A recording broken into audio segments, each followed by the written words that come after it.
La Biblioteca Popular Juan Bautista Alberdi y la Municipalidad de La Baulalle organizan un ciclo de entrevistas con escritores locales y regionales para conocer su obra y también su vida. Hoy, María del Carmen Sánchez.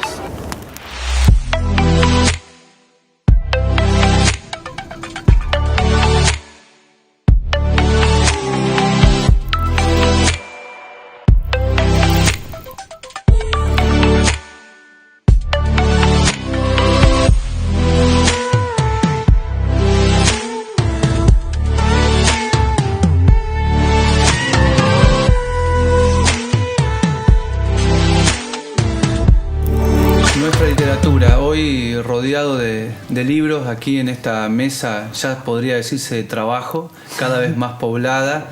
Eso indica que vamos a iniciar una conversación con una persona que, además de ser muy querida, es una amiga, ha escrito mucho en su vida. Mari Sánchez, ¿cómo estás? Hola, muy bien, así como un poco emocionada y bueno, y agradecida de que me hayan convocado.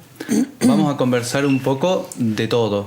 Dale. Vamos a empezar presentando, una vez más, para vos, pero para mí y para seguramente mucha gente, ver todo esto junto, bueno, no sé si es una sorpresa, pero sí uno asocia a lo mejor a una persona, a una escritora con un libro, ese que le gustó o ese que fue a la presentación. Sí, es verdad. En mi caso, por ejemplo, tenía más idea de esta trilogía que ya vamos a hablar, la del Junco Azul, que es tan atractiva. Sabía de otros, pero me encontré con estos dos, que la verdad desconocía su existencia. Contanos un poquito qué es Universo, Cuentos y Relatos, aunque ya el nombre dice bastante, ¿no? Y Don de Gente. Sí. Bueno, en realidad justamente esos que tenés en la mano fueron los primeros con los que me atreví a comenzar a publicar, porque por escribir uno escribe mucho, pero para darle forma de libro se requiere un tiempo, una decisión y bueno, y Don de Gente, yo trato siempre a mí me gusta unir las palabras o separarlas. Don de Gente lo quise unir y Universo lo separé. Universo, como un universo diverso, digamos así.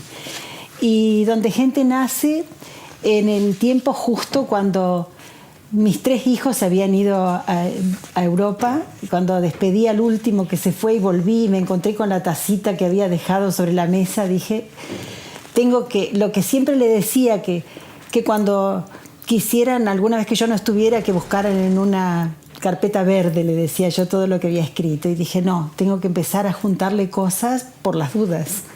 Y así empezó Don de Gente. Y así empezó Don de Gente, sí. Y termina, qué curioso, sí. Me has hecho notar algo, sí. Termina con los nombres. Termina con los nombres de tus hijos, ¿no? Sí, que, bueno, casi como un cierre. Sí, porque esto es año 2004. En 2004 empezás tu carrera, digamos, de escritora. Sí, podría decirse. Podría decirse. Claro que sí. Sí.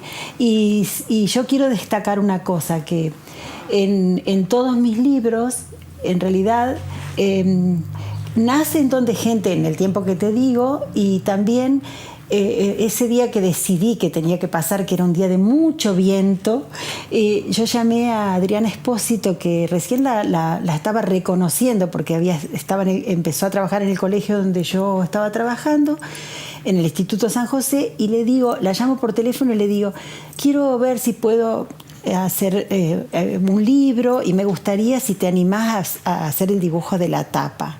Y ella vino ese día y pasamos toda una tarde leyendo los cuentos que yo quería agrupar.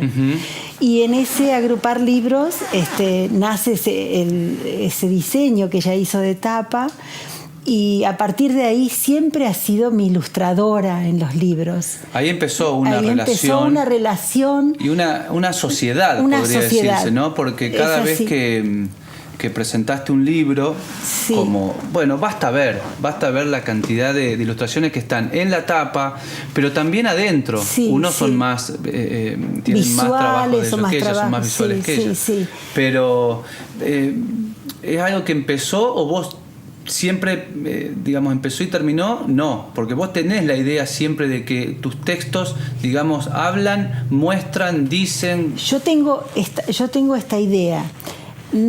Hay libros como por ejemplo la trilogía del Junco Azul que lo pensé pensando en el hecho de que digamos que por ahí puede ser para varias franjas etarias, por eso lo pensé con más ilustraciones, porque pensé, si sos más pequeño, por ahí te hablan los dibujos. Sí.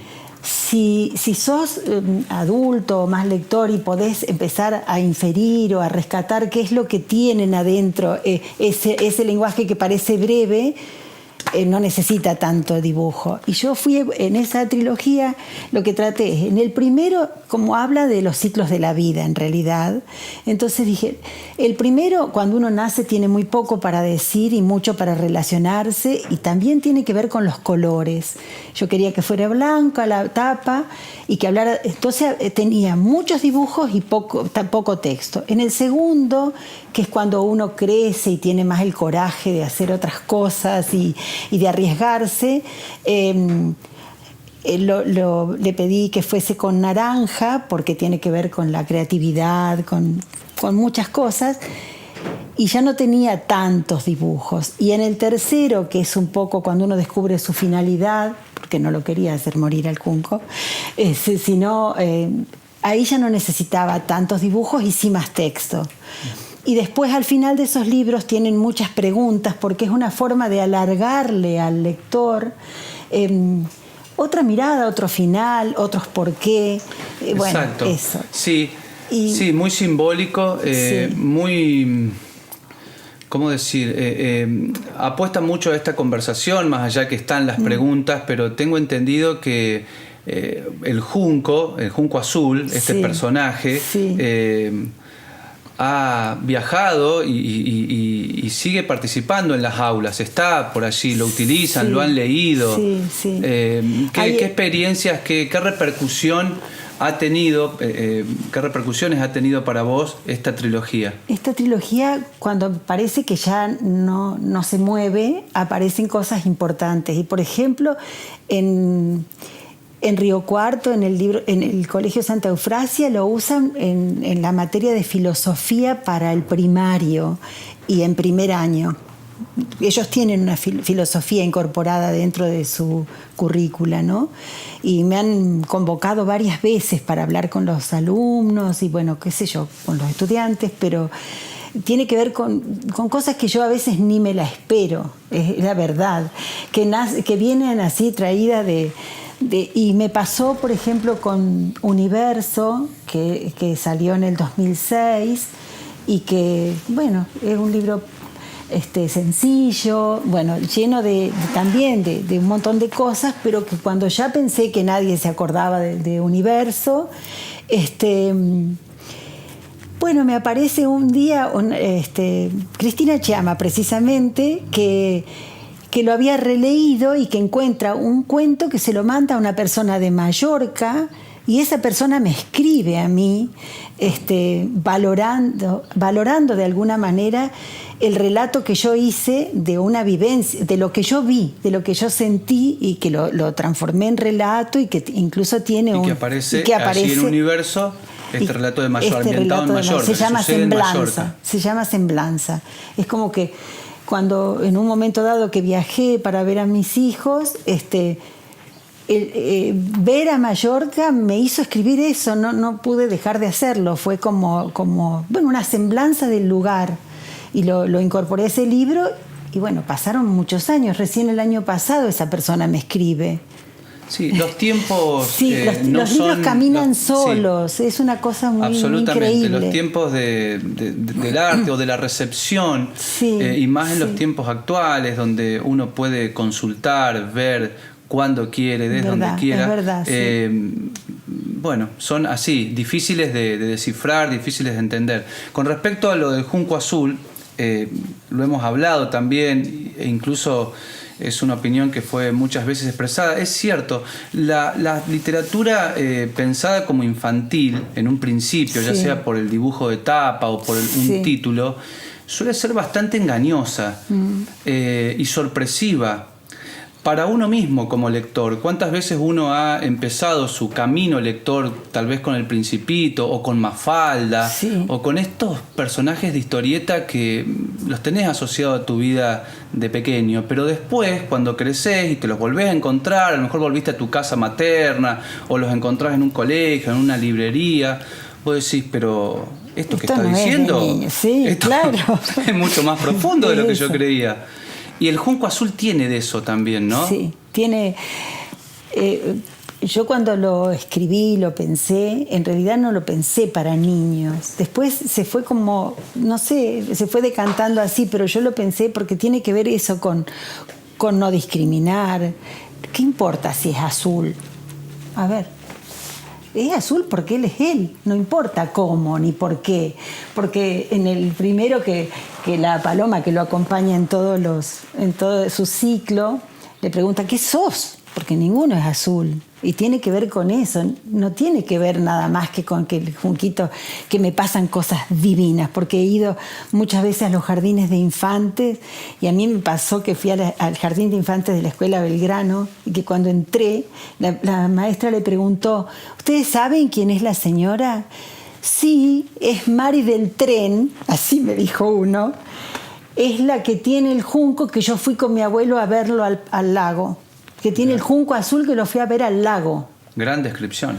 Yo me agarré una emoción Claro. que no se puede creer, ¿viste? Porque voy a decir, porque se lo habían, y porque depende de, a los niños cuando no leen tampoco, por eso el dibujo, les llega desde otro lugar.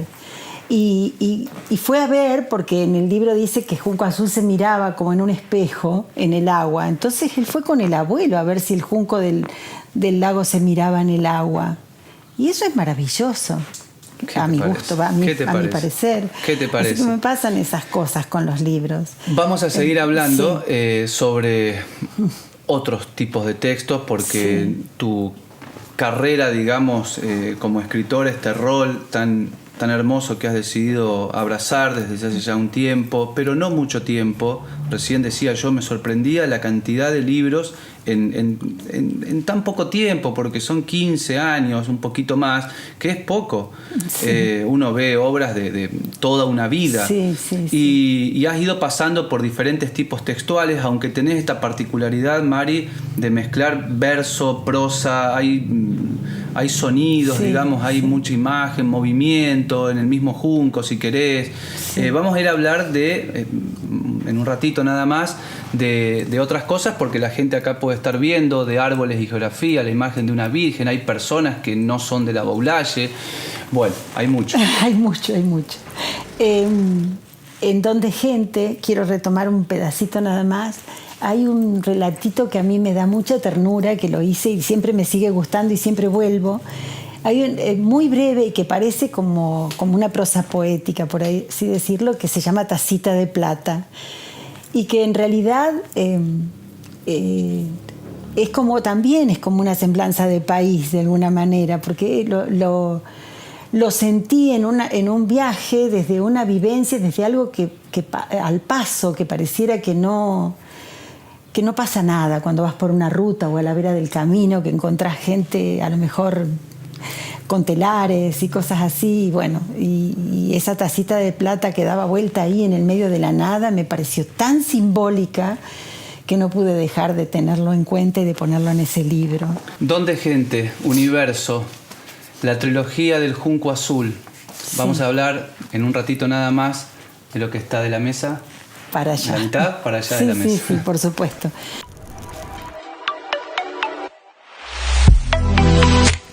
Vamos a avanzar con los libros aquí en Nuestra Literatura, Mari. La verdad que se la pasa muy bien charlando con vos sobre tu trabajo. Uno cuando dice Nuestra Literatura tiene que recepcionar esto como una cosa que va más allá de los límites de la Boulaye y entenderlo como una cuestión zonal, regional. Somos del sur de la provincia, sí. También se mezclan algunos pueblitos de provincias vecinas. Pasa esto, ¿no? Ya sea por la tonada, por las costumbres, por las formas de vivir. Son habitante más, habitante menos, somos todos más o menos parecidos. Sí.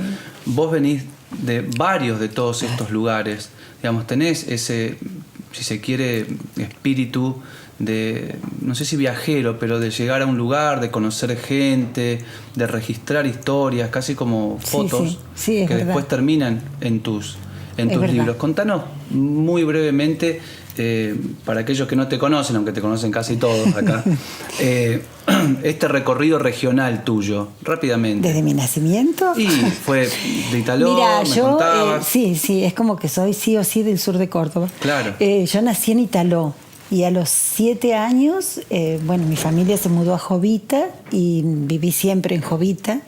Después, cuando me casé, viví 4 años en Serrano. Y después me radiqué acá en La Bulaye, hace 35 años. Bueno, son 4 localidades. Sí, siempre moviéndome dentro de la línea. Yo siempre digo, en la llanura, y sin embargo uno tiene... O sea, yo siempre traté de ponerle magia a la vida. Pero no de podría... las pequeñas cosas, ¿viste? De buscarle el lado hermoso. Siempre traté de echar raíces en cada lugar que me tocaba vivir, en cada casa que fui armando, porque de todas maneras no se podría describirte correctamente si uno no menciona las sierras. No, por y supuesto. Digo porque hay un libro sobre ese tema, porque parte de tu vida también está allá, ¿no? Y sin embargo acá no vemos ninguna montaña. No, a ver, explícanos un poco eso. Bueno, para explicar este libro, más para que explicar nada, ¿no? ese libro Voces y Senderos. voy a ser breve cómo yo conecté con Villa Yacanto de Calamuchita. Cuando los chicos, cuando falleció el papá de mis hijos, ellos después de un tiempo, cuando fueron mayores, heredaron algo, y yo les dije que en realidad deberíamos cambiar tierra por tierra, que era lo único que tenía de su papá. Y ellos eligieron invertir en las sierras. Lo que no sabía, y Jimena estaba en España, estaba yo con Rodrigo y Gonzalo buscando algún lugar, y Jimena decía, donde vos te pares, mami, es el lugar. Y yo digo, me paré un poco lejos, porque fuimos a parar, y porque claro, era dónde lo sentís, dónde te parece. Bueno, estábamos caminando con los chicos buscando y qué sé yo. Bueno, los chicos ya son grandes. Y nosotros tenemos, por ellos, tienen 2 casitas en Villa Yacanto de Calamuchita. Y bueno, yo cuando empecé a ir entre la construcción, y bueno, siempre soy de relacionarme, y doné. El primer junco azul lo doné a 2 colegios que había. Y una vez me llaman que ellos lo van a poner en escena, el junco. Habían vestido a una nena de junco, a otro de paloma, había todo un despliegue impresionante. A través de ese proceso, un día me llama el intendente y me dice que quiere hacer un libro. Si yo no me animaba. De Yacanto. De Yacanto. Y bueno, entonces primero dije que sí, pero no de historia. Puedo respetar la veracidad de los hechos, pero yo tengo una forma más poética de escribir. A mí me gusta describir el paisaje de gente. No un trabajo periodístico de investigación. Yo quiero, no.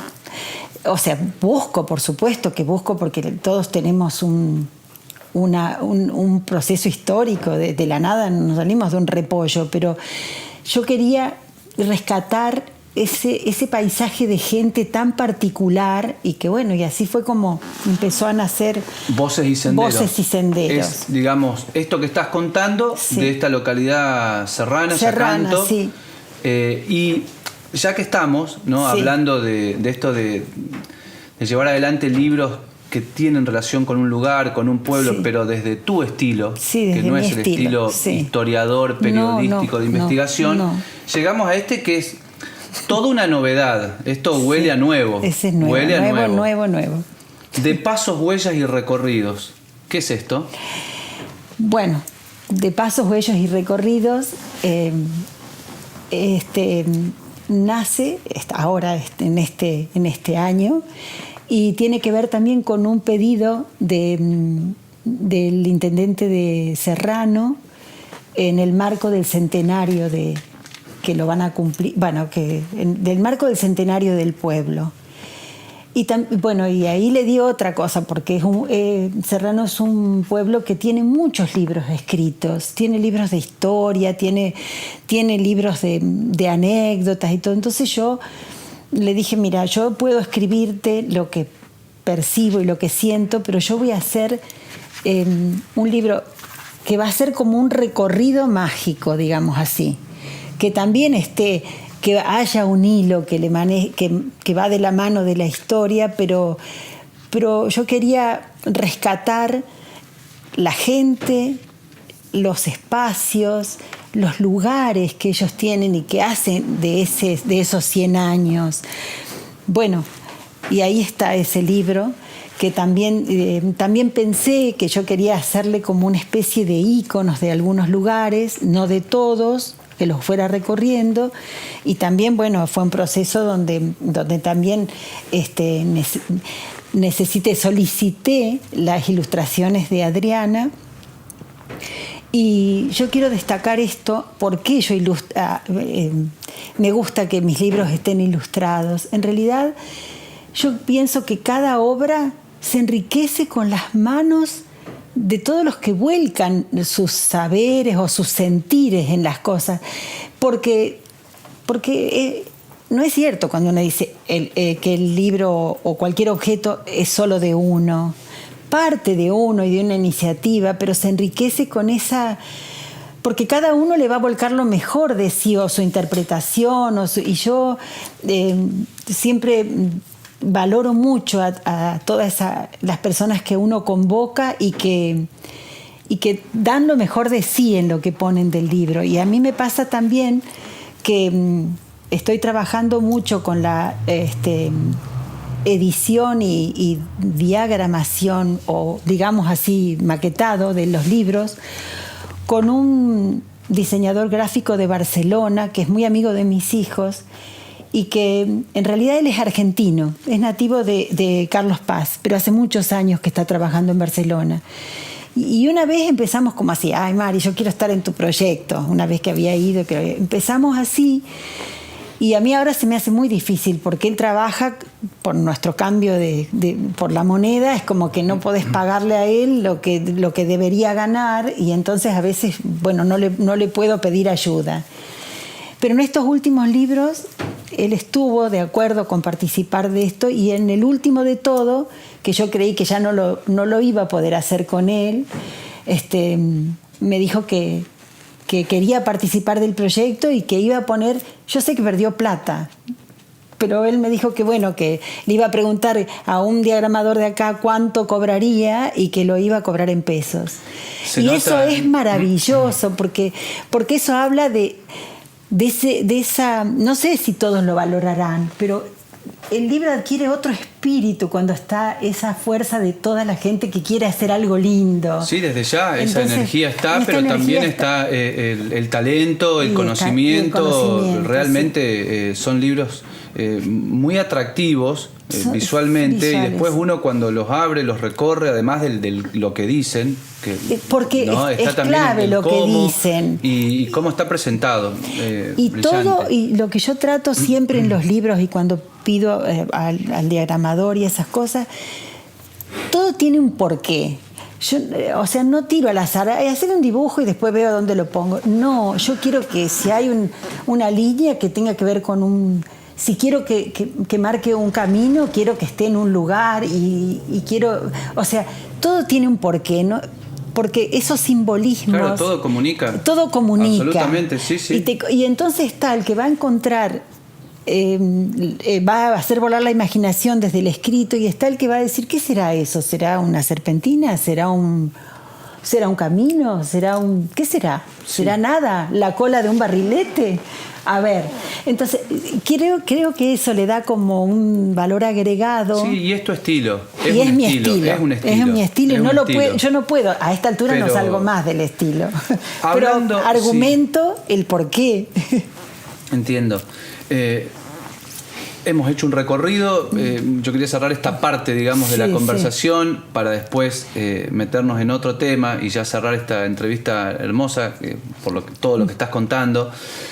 Mari. La gente, mucha gente acá en La Baulalle, los jóvenes y gente que no es tan joven, pero yo siempre pienso por el colegio, te asocia mucho con la geografía local, porque Sí, por el parque autóctono, por todo lo sí. demás. Vos ahí pudiste en este libro, digamos, reunir, si se quiere, ¿no? Un poco no sé si tu vida, pero sí grandes pasiones que conforman sí, tu vida. Sí. Bueno, contanos brevemente de qué se trata este libro de Árboles y Geografías. De Árboles y Geografías, bueno, yo siempre estoy escribiendo cuentos tratando de personificar los árboles, sobre todo los árboles que están en el parque, como una manera de darle también ese conocimiento, decir, bueno, a ver, ese árbol de dónde es, pero además qué puede contar, poniéndolo en la geografía del lugar al que pertenece y de dónde proviene, y qué le pasa alrededor, qué faunas hay, qué acontece. Bueno, yo me los imagino, trato de imaginármelos y que hablen ellos, los árboles. ¿Y qué quise hacer cuando... En el 2017, cuando el parque cumplió 10 años, bueno, yo empecé antes, yo quise cerrar ahí los 10 años con 10 cuentos de árboles autóctonos como un homenaje, y porque, bueno, yo puse ahí en el epílogo lo que significa el 10, y entonces, de alguna manera, homenajear al parque y generar un recurso para el parque. Entonces yo le hice frente a la impresión del libro y el 50% lo doné para sostenerlo al parque. Los libros que se vendían, el 50% era porque siempre se necesitan cosas para el parque, pero sobre todas las cosas, y es eso también, poder decir en un libro lo que para mí significan los árboles y lo que significa, de alguna manera, fundar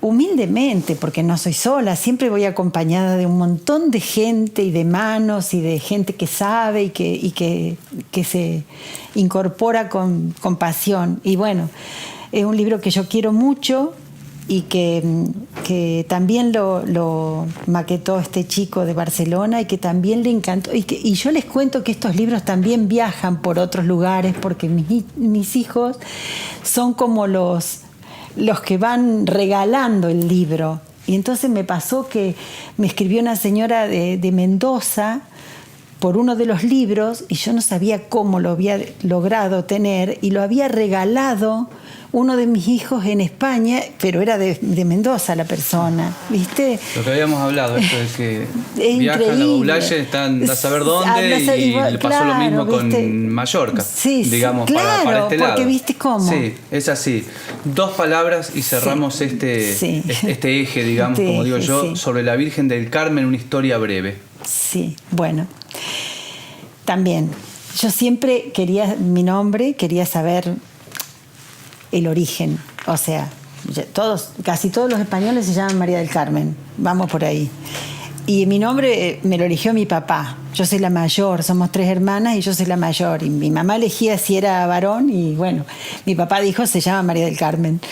Y siempre estuve pendiente con ese Carmen, de dónde era, y también en uno de los viajes, un poco como que justo me tocó el 16 de julio estar presente en toda la festividad que hacen en las islas, en las Baleares sobre todo, porque la Virgen del Carmen es la protectora de los pescadores y es emocionante lo que acontece.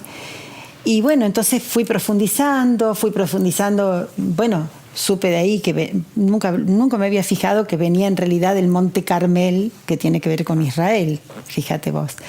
Y también preguntar por qué en Andalucía le llaman cármenes a los jardines. Bueno, también tiene que ver un porqué de aquel Monte Carmel, bueno, por el verde que tiene, todas esas cosas. Y lo decidí escribir en el año 2016, cuando el Colegio San José cumplía los 100 años y que la Virgen del Carmen en realidad es la que está en la capilla que está sí, como sí, un no sé, patrono, como la patrona, digamos así. Claro. Y me parecía también, quise hacerlo. Era una buena oportunidad para. Y porque también quise, yo eso. pensaba qué le podía regalar, porque en realidad yo es un colegio que le tengo mucho cariño y que no me alcanza la vida para agradecerle, porque trabajé ahí, porque mis hijos fueron a ese colegio. Primero fue Jimena, después cuando se hizo mixto fueron los varones también. Y también dije, voy a hacer una tirada y lo que se venda, una parte va a ser para que el colegio compre algo que quede de recuerdo. No me acuerdo qué compraron, pero yo fui dándole a lo que se vendía, lo dejé ahí y se hizo. Y también lo hice breve porque yo quería, si alguna maestra quería usarlo, para que no se perdiera eso, porque en los tiempos que iba Jimena al colegio y que yo estaba dando clase o estaba colaborando, todos los días los del primario rezaban una oración breve de la Virgen al entrar.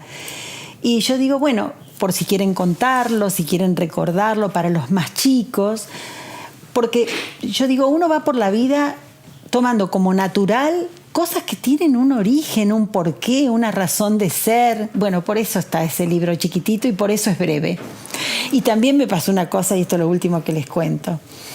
Cuando fui a Barcelona, estábamos esperando a la Virgen del Carmen, que hace todo el recorrido en la Barceloneta, sale con los barcos, van bendiciendo los barcos de los pescadores, y yo los tenía para vender.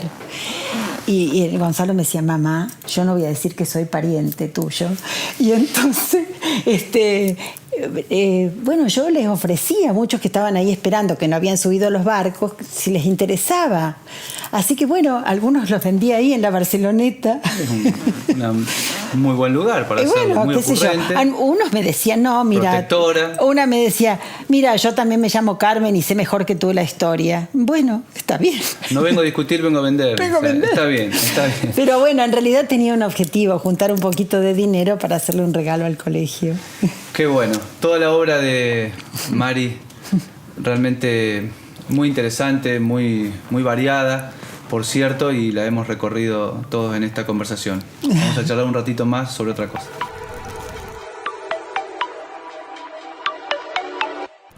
Estamos aquí en la biblioteca, nuestra literatura, Mari Sánchez, qué importante resulta, ¿no?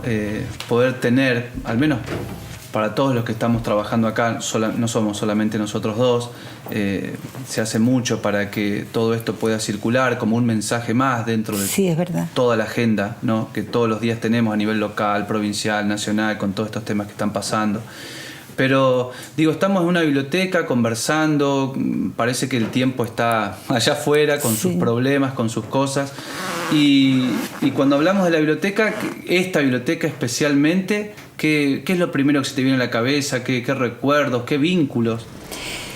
Bueno, yo te voy a decir, ya como les dije, yo vine acá ya adulta a vivir a La Boulaye y lo primero que hice fue asociarme a la biblioteca. Era un tiempo donde me era muy útil porque tenía los hijos chicos y porque necesitaba libros. Yo siempre leí mucho y necesitaba seguir con la lectura y por ahí no tenía tantas posibilidades de adquirirlos o de tenerlos. Por otro lado, yo siempre sentí que las bibliotecas son como recintos donde hay muchas voces que bueno, porque en realidad es eso, son las voces de todos los libros y tienen como algo, no sé, tienen como una energía las bibliotecas muy especial. En estas últimas etapas de mi vida no vengo tan seguido a buscar libros porque yo tengo mi propia biblioteca y nosotros con mis hijos tenemos ese vínculo que nos regalamos muchos libros y a veces como que tengo mucho para leer. Pero sí tuve la suerte de estar participando en estos lugares contigo, que hemos hecho esas charlas o no sé cómo decir, talleres de literatura que son tan importantes y es el lugar ideal, no puede ser otro. En otros tiempos también he venido con mi nieta a buscar allá en el rincón de los niños muchísimas veces. no podría no... O sea, es uno de los lugares más importantes y un pueblo o una ciudad que se precie debe tener una biblioteca y esta es un lujo. Esta es un lujo. Hablábamos con otras mujeres, otras personas, pero otras mujeres también, sí, que pasaron ahí, que estuvieron sentadas en ese sillón, con Graciela, con Cristina, sobre literatura. Y así cerramos esta entrevista, esta charla. Sí. Y sabiendo, como te conozco, de tu vínculo con España, de tu vínculo con el Quijote, de ese libro extraordinario que creó Cervantes, me gustaría cerrar esta charla específicamente hablando de esa obra. Lo que quieras, como para arrancar. Sí, bueno, yo quisiera decir que sí, que yo El Quijote para mí es el libro de los libros y que sobre todo tengo como un vínculo, no sé cómo, con el personaje. Y bueno, como casi todos, yo empecé a leer el Quijote y lo empecé a leer en el secundario, allá lejos y hace tiempo. Tuve la suerte de tener un profesor de literatura increíble que nos hizo visualizar cosas que por ahí no podíamos ni entenderlas. Y que lo retomé después, ya más adulta, con otra mirada mundo mucho más amplia. Y bueno, ¿qué me impactó del Quijote? Si te tengo que decir, primero el personaje, que es como el antihéroe, viste, que está lleno de virtudes y lleno de defectos. Y a mí me pareció apasionante eso.